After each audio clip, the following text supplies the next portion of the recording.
Good evening दोस्तों। आज है 23 अक्टूबर और आज का हम लोग एडिटेरिया के अंतर्गत प्रैक्टिस सेट 14 देखेंगे। उसके बाद हम लोग डेली करंट अफेयर्स देखेंगे जो कि आज विभिन्न न्यूज़पेपर में आया है वो। उसके बाद आपको एक इन्फॉर्मेशन दे दें कि हम लोग जो है 14वां देख रहे हैं प्रैक्टिस सेट एडिटेरिया का, और उसके बाद 15वां जो है कल देखेंगे। उसके बाद हम लोग एडिटेरिया का ही बिहार स्पेशल जो है वो देखेंगे। हम इसके बारे में पहले भी बता चुके हैं कि जब बिहार स्पेशल एडिटेरिया का जो है नया एडिशन आएगा तो हम उसको जरूर बताएंगे, और साथ ही साथ जो है जो अदर सोर्सेस से कुछ इंपॉर्टेंट तथ्य बिहार स्पेशल के होंगे उसको भी हम चर्चा करेंगे।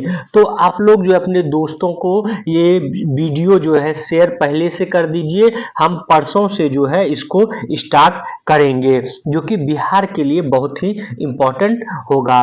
चलिए आज जो है हम लोग स्टार्ट करते हैं प्रैक्टिस सेट 14वां एडिटेरिया का। पहला प्रश्न है, भारत का आर्थिक सर्वेक्षण रिपोर्ट 2023-24 वित्त मंत्री द्वारा संसद में कब पेश किया गया? तो ये पेश किया गया है 22 जुलाई 2024 को। आपको ये बता दें कि इससे पहले जो फरवरी में पेश किया गया था वो अंतरिम बजट था। अंतरिम बजट क्या होता है? अंतरिम बजट होता है जब चुनाव से पूर्व जो है चुनाव तक के लिए जो खर्चा है उसके लिए जो बजट पेश किया जाता है तो वो अंतरिम बजट के रूप में जाना जाता है। उसके बाद चुनाव हुआ, रिजल्ट आया, उसके बाद जो है 22 जुलाई को ये प्रस्तुत किया गया। और आपको ये भी यहाँ पर बता दें कि ये जो प्रैक्टिस सेट 14वां है ये पूरा का पूरा आर्थिक सर्वेक्षण से संबंधित प्रश्न है। इसमें अगला है, आर्थिक समीक्षा 2023-24 को वित्त मंत्री द्वारा कितने अध्यायों में बांटकर संसद में पेश किया गया? तो 13 जो है अध्यायों में बांटकर पेश किया गया है। अगला है, आर्थिक समीक्षा 2023-24 के अनुसार वित्त वर्ष 2024-25 में आर्थिक वृद्धि दर कितना प्रतिशत रहने का अनुमान लगाया गया है? तो ये 6.5 से 7% जो है इसके बीच अनुमान लगाया गया है आर्थिक वृद्धि दर 24-25 में। अगला प्रश्न है, वित्त मंत्री द्वारा प्रस्तुत वर्तमान आर्थिक सर्वेक्षण के अनुसार वित्त वर्ष 2023-24 में जीडीपी ग्रोथ रेट कितना प्रतिशत रहने का अनुमान है? तो ये है 8.2। कब? 23-24 में, जबकि यहाँ क्या बात हो रही है 24-25 में 6.5 से 7 के बीच में। अगला है पांचवा प्रश्न, आर्थिक समीक्षा 2023-24 के अनुसार कोविड-19 के बाद वास्तविक जीडीपी में वित्त वर्ष 2020 की तुलना में वित्त वर्ष 2024 में कितना प्रतिशत अधिक थी जीडीपी में? तो ये है 20% जो है तुलनात्मक अध्ययन करें तो 20% जो है अधिक थी। अगला है, वर्तमान आर्थिक समीक्षा 2023-24 के अनुसार वित्त वर्ष 2025 में भी मजबूत विकास की संभावनाएं हैं। यह निम्नलिखित में से किस पर निर्भर करेगी? यह निर्भर करेगी इनमें से सभी, दैट मीन्स राजनीतिक स्थिति पर, वित्तीय बाजार पर और जलवायु संकट पर। अगला प्रश्न है सातवां, आर्थिक समीक्षा के अनुसार वित्त वर्ष 2023-24 में खुदरा महंगाई में औसतन कितने प्रतिशत की कमी दर्ज की गई है? तो खुदरा महंगाई में 5.4% की जो है कमी दर्ज की गई है। अगला प्रश्न है, आर्थिक सर्वेक्षण 2023-24 के तहत आरबीआई के अनुमान के अनुसार वित्त वर्ष 2025 तथा 26 में खुदरा महंगाई क्रमशः कितने प्रतिशत रहने का अनुमान है? कब? 25 और 26 में। तो 25 में है 4.5% और 26 में 4.1% रहने का अनुमान है। अगला प्रश्न जो है हम लोग देखते हैं, ये है नवा प्रश्न, आईएमएफ के अनुसार भारत का खुदरा मुद्रास्फीति दर वित्त वर्ष 2023-24 में कितना प्रतिशत रहने का अनुमान है? किसके अनुसार? तो आईएमएफ के अनुसार ये 4.6% जो है। अगला प्रश्न देखते हैं 10वां प्रश्न है कि आर्थिक सर्वेक्षण 2023-24 के अनुसार निम्नलिखित में से कौन सा कथन सत्य है। इसमें से सत्य कथन को पहचानना है। ये है IMF के अनुसार 2025 में खुदरा मुद्रास्फीति 4.2% रहने का अनुमान है। ये सत्य है। अगला है विश्व बैंक ने वित्त वर्ष 2024 और 25 में मुद्रास्फीति दर में कमी का अनुमान लगाया है। ये भी सही है। तो इस तरह इसका आंसर हो जाएगा C 1 और 2 दोनों सही है। 11वां प्रश्न देखते हैं। ये प्रश्न है आर्थिक सर्वेक्षण के अनुसार वित्त वर्ष 2023-24 में बेरोजगारी दर कितने प्रतिशत दर्ज की गई है। तो बेरोजगारी दर जो है 6.7% दर्ज की गई है। 12वां प्रश्न है आर्थिक सर्वेक्षण 2023-24 के अनुसार निम्नलिखित में से कौन सा कथन सत्य है। तो इसमें जो है पहला कथन है वित्त वर्ष 2022-23 में युवा बेरोजगारी दर 10% दर्ज की गई थी।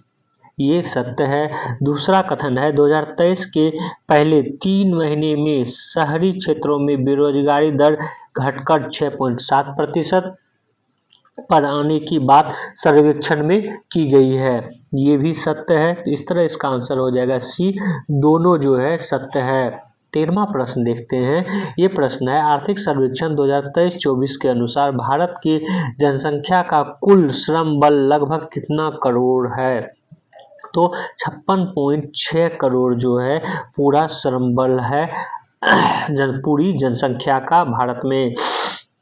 अगला प्रश्न है 14वां कि आर्थिक सर्वेक्षण 2023-24 के अनुसार भारत के कुल श्रम बल का कितना प्रतिशत विभिन्न क्षेत्रों में योगदान के संबंध में निम्नलिखित में से कौन सा कथन योगदान जो है सत्य है। और ये क्या है विभिन्न क्षेत्रों का योगदान कौन कौन सा क्षेत्र कृषि क्षेत्र, निर्माण क्षेत्र, विनिर्माण क्षेत्र, सेवा क्षेत्र, इससे संबंधित प्रश्न है।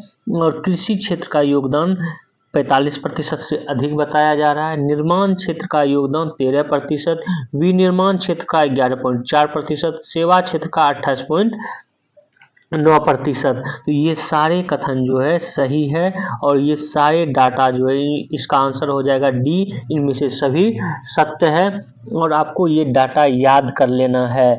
कृषि क्षेत्र का योगदान 45% से अधिक है, निर्माण क्षेत्र 13%, विनिर्माण क्षेत्र 11.4%, सेवा क्षेत्र 28.9% जो है। लेकिन यहाँ पर हम एक और चीज बता दें महत्वपूर्ण जो कि आपको मुख्य परीक्षा में काम देगा, ये कि भारत में जो है निर्माण और विनिर्माण क्षेत्र जो है ये दोनों मिलाकर देखेंगे तो कम है, जबकि अन्य देशों का देखेंगे जैसे चाइना का, चीन का, USA का, तो वहाँ पर जो है निर्माण और विनिर्माण क्षेत्र का योगदान ज़्यादा है, सेवा क्षेत्र का कम है और ये होना भी चाहिए। हालांकि सेवा क्षेत्र का भी बढ़ना चाहिए, लेकिन निर्माण और विनिर्माण क्षेत्र जो है अगर बढ़ता है तो फिर रोजगार का दर जो है वो भी बढ़ता है। और निर्माण और विनिर्माण दैट मीन्स कि आप उद्योग स्थापित करें, उसके बाद खनन उत्खनन अन्य संबंधित जितने भी निर्माण से संबंधित है वो कार्य जो है को बढ़ावा दिया जाए, तभी जो है ये हो सकता है। तो ये जरूरी है, ये याद रखेंगे जब भी आप बेरोजगारी इन सब पर लिखेंगे तो ये आप लिख सकते हैं कि यहाँ पर जो है भारत में विनिर्माण और निर्माण क्षेत्र में जो है की कमी है, इसलिए बेरोजगारी दर भी ज़्यादा है। अगर विनिर्माण और निर्माण क्षेत्र जैसे बढ़ेगा इसका प्रतिशत, रोजगार भी बढ़ेगा। इस तरह का आप मेन में मुख्य परीक्षा में लिख सकते हैं। अगला प्रश्न है आर्थिक सर्वेक्षण के अनुसार देश में वस्तुओं का व्यापार घाटा वित्त वर्ष 2023-24 में कितना रहा है। तो ये रहा है 240 अरब डॉलर। अगला है आर्थिक सर्वेक्षण 2023-24 के अनुसार रिन्यूएबल एनर्जी के संबंध में निम्नलिखित कथनों में से सत्य कथन जो है कौन सा है वो आपको बताना है कूट के माध्यम से। पहला कथन है भारत 2030 तक नवीकरणीय ऊर्जा क्षेत्र में 30.5 लाख करोड़ रुपये निवेश करेगा। ये सत्य कथन है, ये बजट में बताया गया है। उसके बाद है कि भारत में 2030 तक 500 गीगावाट नवीकरणीय ऊर्जा का उत्पादन का लक्ष्य रखा गया है, ये भी सत्य है। और तीसरा है 2030 तक स्वच्छ ऊर्जा पहल से 238 गीगावाट सौर ऊर्जा और 101 गीगावाट नई पवन ऊर्जा स्थापित करके 500 गीगावाट गैर जीवाश्म बिजली उत्पादन किया जाएगा, ये भी सही है। इस तरह इसका आंसर हो जाएगा इनमें से सभी सही है। एक तथ्य जो है आपको अभी या तो कॉपी कर लीजिए या कहीं आपको याद कर लीजिए कि भारत 2030 तक जो है 500 गीगावाट नवीकरणीय ऊर्जा का उत्पादन करने का लक्ष्य रखा है, ये जरूर याद रखेंगे। अगला देखते हैं प्रश्न, ये है आर्थिक सर्वेक्षण 2023 और 24 के संदर्भ में के अनुसार निम्नलिखित में से कौन सा कथन सत्य है? कौन सा कथन कह रहा है? सत्य कथन। ये पहला है कि वर्ष 2023 में देश में 92 लाख से अधिक विदेशी पर्यटकों का आगमन हुआ, ये सही है। उसके बाद भारत ने पिछले साल पर्यटन में 2.3 लाख करोड़ रुपये से अधिक की विदेशी मुद्रा अर्जित की है, ये भी सही है। उसके बाद है विश्व पर्यटन प्राप्तियों में देश की विदेशी मुद्रा आय का हिस्सा वर्ष 2022 में 1.58 हो गया है, ये भी सही है। इस तरह देखेंगे इनमें से सभी सही है। 18वां प्रश्न देखते हैं, आर्थिक सर्वेक्षण 2024 के अनुसार ई कॉमर्स उद्योग 2030 तक कितने अरब डॉलर पार करने की उम्मीद है? तो ये है 350 अरब dollar. E commerce that means कि आप जितने भी ऑनलाइन मंगाते हैं उसको ई कॉमर्स के अंतर्गत रखा जाता है। ऑनलाइन फूड मंगाएं, ऑनलाइन जो है आप शॉपिंग करते हैं, ये सारे के सारे ई कॉमर्स के अंतर्गत आता है और इसका बाजार जो है 350 अरब डॉलर का होने का अनुमान लगाया गया है। 19वां प्रश्न देखते हैं। 19वां प्रश्न है आर्थिक सर्वेक्षण 2023-24 के अनुसार निजी कॉर्पोरेट पूंजीगत व्यय वित्त वर्ष 2023-24 में कितने प्रतिशत वृद्धि हुई है? तो ये वृद्धि हुई है 19.8%। अगला है आर्थिक समीक्षा के अनुसार वित्त वर्ष 2023-24 में कुल व्यय में पूंजीगत व्यय का हिस्सा कितना है? पूंजीगत व्यय जो है ये है 79%। 22वां प्रश्न है आर्थिक समीक्षा के अनुसार वित्त वर्ष 2023-24 में कुल व्यय में राजस्व व्यय का हिस्सा कितना है? तो ये 21% है राजस्व व्यय। ये सारा जो है राजस्व व्यय क्या होता है, पूंजीगत क्या होता है, पूंजीगत प्राप्तियां क्या होता है, पूंजीगत राजस्व प्राप्तियां क्या होता है, ये सारा जो है हम डिटेल्स में चर्चा कर चुके हैं जब इकोनॉमी जो है एडिटोरिया का पढ़ाए थे। तो अगला है आर्थिक सर्वेक्षण 2023-24 के अनुसार भारत कैसी अर्थव्यवस्था वाला देश है वर्तमान में? तो वर्तमान में ये भारत एक उच्च विकास और निम्न मुद्रास्फीति वाला अर्थव्यवस्था, इसको आप लोग कहीं लिख लेंगे या अभी याद कर लेंगे, ये संभावना है कि किसी भी एग्जाम में पूछ ले। अगला है 24वां प्रश्न देखते हैं। 24वां प्रश्न है आर्थिक सर्वेक्षण 2023-24 के अनुसार विश्व सेवा निर्यात में भारत का सेवा निर्यात का हिस्सा कितना है? तो ये हिस्सा है 4.3%। अगला प्रश्न है आर्थिक सर्वेक्षण 2023-24 के अनुसार विश्व में के दूरसंचार, कंप्यूटर और सूचना सेवा निर्यात में भारत का स्थान कितना है? तो ये है दूसरा स्थान। अगला प्रश्न है आर्थिक सर्वेक्षण 2023-24 के अनुसार चाइना प्लस वन स्ट्रेटजी से भारत को कैसे लाभ हो सकता है? तो चाइना प्लस वन स्ट्रेटजी से जो है चीन से प्रत्यक्ष विदेशी निवेश को बढ़ावा देकर ये लाभ हो सकता है। चीन से आयात बढ़ाकर नहीं अपितु प्रत्यक्ष विदेशी निवेश से। तो इसका आंसर हो जाएगा केवल एक जो है सही है। आपको ये भी बताते चले भारत अभी जो है चाइना से प्रत्यक्ष विदेशी निवेश जो है FII के माध्यम से जो है फॉरेन इंस्टीट्यूशनल इन्वेस्टमेंट के माध्यम से जो निवेश होता है उसको बंद किए हुए है। चाइना अगर इन्वेस्ट करना चाहता है भारत बहुत सारे सेक्टर में, भारत ने उसको बैन किए हुए हैं, वो निवेश नहीं कर सकता है। तो उन निवेशों को जो है खोलने की बात इसके अंतर्गत कहा जा रहा है। अगला है सर्वेक्षण 2023-24 के अनुसार ऊर्जा दक्षता में सुधार हेतु उठाए गए कदम कौन कौन से हैं। तो ये कदम है पर्यावरण के लिए जैव जीवन शैली मिशन, ये सही है। उसके बाद है प्रदर्शन, उपलब्धि और व्यापार, ये भी उठाया गया कदम है। उसके बाद ऊर्जा भवन संहिता, ये भी उठाया गया कदम है। उसके बाद शून्य लेवलिंग कार्यक्रम, ये भी उठाया गया कदम है। इस तरह जो है हम देखेंगे ऊर्जा दक्षता में सुधार हेतु इन सभी कदमों को जो है उठाया गया है।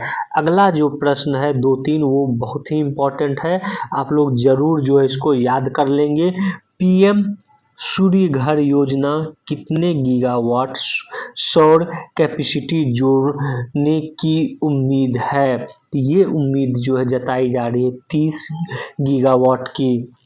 अगला है आर्थिक सर्वेक्षण 2023-24 के अनुसार PM सूर्य घर योजना के संबंध में निम्नलिखित में से कौन सा कथन सत्य है। तो सत्य कथन जो है पहचानना है। इसके अंतर्गत 1 करोड़ परिवारों को हर महीने 300 यूनिट मुफ्त बिजली उपलब्ध कराना इसका ध्येय है, ये सत्य है। इस योजना से लगभग 17 लाख रोजगार सृजित होंगे, ये भी अनुमान है, ये भी सत्य है। इस योजना के कार्यान्वयन से 720 मिलियन टन CO2 समतुल्य उत्सर्जन में कमी होगी, ये भी सत्य है। इस तरह जो है इनमें सभी सत्य है। 30वां प्रश्न देखते हैं हम लोग। 30वां प्रश्न है कि आर्थिक सर्वेक्षण 2023-24 के अनुसार मत्स्य पालन क्षेत्र में 2014 से 15 और 2020 से 23 के बीच स्थिर मूल्य पर कितने प्रतिशत की चक्रवृद्धि वार्षिक ब्याज दर से ये बढ़ा है। तो ये जो है 8.9 की दर से बढ़ा है, प्रतिशत की दर से। और आपको करंट अफेयर्स में, डेली करंट अफेयर्स में बता चुके हैं कि मत्स्य उत्पादन में अभी जो है भारत दूसरे स्थान पर आ गया है। कितने स्थान पर? दूसरे स्थान पर। अगला है आर्थिक सर्वेक्षण 2023-24 के अनुसार देश में हर साल कितने लाख लोगों को रोजगार दिया जाएगा। ये रोजगार जो है अनुमान है कि 78.5 लाख जो है रोजगार दिया जाएगा। अगला है प्रश्न 32वां आर्थिक सर्वेक्षण 2023-24 के अनुसार वित्त वर्ष 2024 के अंत तक कृत्रिम बुद्धिमत्ता, internet of things, robotics, nano technology में कितने DPIIT मान्यता प्राप्त स्टार्टअप होंगे। तो ये स्टार्टअप जो है होंगे करीब 13,000, ये ध्यान में रखेंगे। अगला प्रश्न है 33वां प्रश्न आर्थिक सर्वेक्षण के अनुसार वित्त वर्ष 2014 से 24 के बीच राष्ट्रीय राजमार्ग निर्माण की औसत गति कितना गुना बढ़ा है। तो ये बढ़ा है 3 गुना। आर्थिक सर्वेक्षण के अनुसार वित्त वर्ष 2020 से 24 तक के बीच रेलवे पूंजीगत व्यय में कितने प्रतिशत की वृद्धि हुई है। तो ये 77% की वृद्धि हुई है। अगला है वित्त वर्ष 2024 में कितने हवाई अड्डों पर नए टर्मिनल भवन बनाए जाने की बात आर्थिक सर्वेक्षण 2023-24 में की गई है। तो ये है 21 टर्मिनल जो है बनाया जाएगा। 36वां प्रश्न देखते हैं। 36वां प्रश्न है आर्थिक सर्वेक्षण 2023-24 के अनुसार भारत 2024 तक गैर जीवाश्म ईंधन आधारित ऊर्जा स्रोतों से कितने प्रतिशत संचयी बिजली क्षमता प्राप्त करने का लक्ष्य रखा है। ये लक्ष्य जो है रखा गया है 50% टोटल बिजली उत्पादन का। अगला प्रश्न हम लोग देखते हैं 37वां आर्थिक सर्वेक्षण 2023-24 के अनुसार 2024 के अंत तक कितने गीगावाट अक्षय ऊर्जा स्थापित की जाएगी। यहाँ अक्षय ऊर्जा टोटल सौर ऊर्जा, पवन ऊर्जा सारे की बात हो रही थी। ये 190.57 गीगावाट। 38वां प्रश्न है, आर्थिक सर्वेक्षण 2023-24 के अनुसार उजाला योजना के कारण वार्षिक ऊर्जा बचत कितने किलोवाट हुई है। तो ये हुई है 48.42%, या 48.42 बिलियन किलोवाट, क्योंकि किलोवाट में पूछा जा रहा है। अगला है 39वां प्रश्न, 2023-24 के अनुसार प्रसाद योजना के तहत कितने नए तीर्थ और विरासत स्थलों की पहचान की गई है। ये 29 जो है तीर्थ और विरासत स्थलों की पहचान की गई है। अगला आर्थिक सर्वेक्षण 2023-24 के अनुसार स्वदेशी दर्शन 2.0 के तहत कितने करोड़ रुपए परिव्यय करने की बात कही गई है। तो ये 3800 करोड़ की बात कही गई है। 41वां प्रश्न है, आर्थिक सर्वेक्षण 2023-24 के अनुसार त्वरित सिंचाई लाभ कार्यक्रम 2016 से 24 के दौरान कितने हेक्टेयर अतिरिक्त सिंचाई क्षेत्र का सृजन किया गया है। ये 25.80 लाख हेक्टेयर सिंचाई का सृजन किया गया है। 42वां प्रश्न देखते हैं, आर्थिक सर्वेक्षण 2023-24 के अनुसार निम्नलिखित में से कौन सा कथन सत्य है और सत्य कथन को पहचानना है। पहला कथन है, भारत के पास 55 सक्रिय अंतरिक्ष उपग्रह सहित परिसंपत्तियां हैं। उसके बाद दूसरा कथन है, 2.11 लाख ग्राम पंचायतों में OFC ऑप्टिकल फाइबर केबल से जोड़ा गया है। तो ये दोनों कथन जो है सत्य है। 43वां प्रश्न हम लोग देखते हैं एडिटोरिया के अंतर्गत, ये है आर्थिक सर्वेक्षण 2023-24 के अनुसार व्यापक भारत AI मिशन के लिए कितने करोड़ रुपए की स्वीकृति दी गई है। ये दी गई है 10,300 करोड़ रुपए की स्वीकृति। ये एग्जैक्ट डाटा जो है BPSC में इस तरह से पूछ लिया जाता है, तो इसलिए आप लोग डाटा भी ध्यान में रखेंगे। 44वां प्रश्न देखते हैं, आर्थिक सर्वेक्षण 2023-24 के अनुसार वित्त वर्ष 24 में राजकोषीय घाटा सकल घरेलू उत्पादन का कितना प्रतिशत जो है रहा है। ये तो 5.6%, इसको तो अभी ही आप लोग याद कर लेंगे। अगला देखते हैं 45वां प्रश्न है कि आर्थिक सर्वेक्षण 2023-24 के अनुसार वित्त वर्ष 2024 में राजस्व घाटा सकल घरेलू उत्पादन का कितना प्रतिशत रहा है। तो ये 2.6% जो है रहा है। 46वां प्रश्न है, आर्थिक सर्वेक्षण 2023-24 के अनुसार वित्त वर्ष 2024 में प्राथमिक घाटा सकल घरेलू उत्पाद का कितना प्रतिशत रहा है। तो सकल घरेलू उत्पाद का 2% जो है रहा है प्राथमिक घाटा। पहले राजस्व घाटा की बात हुई, ऊपर नीचे है प्राथमिक घाटा, और इससे पहले जो हम लोग देखे हैं क्या, राजकोषीय घाटा। तो राजकोषीय घाटा GDP का कितना है, 5.6%। GDP का राजस्व घाटा कितना है, 2.6%। उसके बाद प्राथमिक घाटा कितना है GDP का, तो 2% है, ये ध्यान में रखेंगे। 47वां प्रश्न देखते हैं। 47वां प्रश्न है, आर्थिक सर्वेक्षण 2023-24 के अनुसार कर संग्रह के रूप में प्रत्यक्ष कर एवं अप्रत्यक्ष कर के रूप में कितना कर क्रमशः संग्रहित किया जाता है। तो ये संग्रहित किया जाता है 55% और 45%। प्रत्यक्ष कर 55% और प्रत्यक्ष 45%।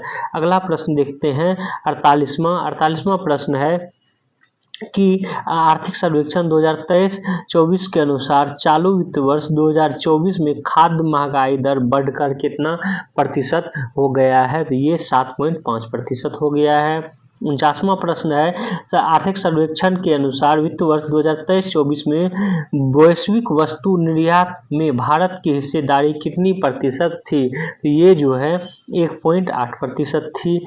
वही है 50वां प्रश्न, और ये प्रश्न है कि अमृत काल के विकास रणनीति के लिए आर्थिक सर्वेक्षण 2023-24 के में निम्नलिखित क्षेत्रों में से किसका लक्ष्य या उल्लेख किया गया है। इसका उल्लेख जो है अमृतकाल के लिए किया गया, निजी निवेश को बढ़ावा देने के लिए, ये सही है। दूसरा एमएसएमई का विस्तार, ये भी सही है। तीसरा है विकास इंजन के रूप में कृषि, ये भी सही है, इसका भी उल्लेख है। उसके बाद चौथा है हरित संक्रमण का वित्त पोषण, ये भी उल्लेख है। पांचवा है रोजगार शिक्षा रोजगार अंतर को पाटना, ये भी सही है। और छठा है राज्यों की क्षमता निर्माण, ये भी जो है उल्लेख है। इस तरह इनमें से सभी हो जाएगा इसका आंसर। तो ये आपका आंसर की है 14वां सेट का। अब जो है हम लोग डेली करंट अफेयर्स आज का देखते हैं। आज का डेली करंट अफेयर्स के अंतर्गत पहला करंट अफेयर्स है, ये है ब्रिक्स से संबंधित। ब्रिक्स की अभी जो है बैठक कहाँ हो रही है, तो रूस के कजान शहर में हो रही है, और इस बार जो है बहुत वृहद स्तर पर हुई है। तो ये जो है इम्पोर्टेंट है, ये रूस में है। और आपको एक और चीज बता दें साथ ही साथ कि जो कुछ ऐसे जो है बड़े आपको चैनल मिलेंगे जो कि कह रहा है कि सिर्फ और सिर्फ जो है 9 ही सदस्य देश हैं वर्तमान में, नहीं अपितु अभी जो है वर्तमान में 10 सदस्य देश हैं ब्रिक्स में। इस 10 सदस्य में आप देखेंगे यूएई, उसके बाद भारत, चीन, रूस, ईरान, उसके बाद ब्राजील, दक्षिण अफ्रीका,